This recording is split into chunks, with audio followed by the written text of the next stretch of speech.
Look at the size of that compressor in this air conditioner unit.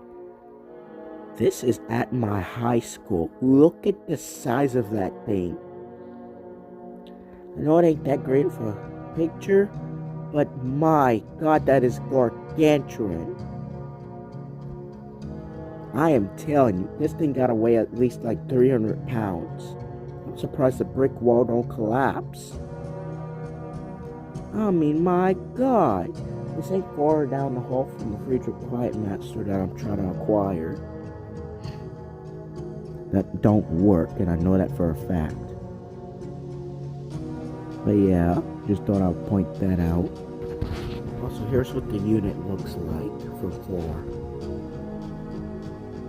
Here's the Friedrich Quiet Master I was talking about. And here's the front of it. Beautiful.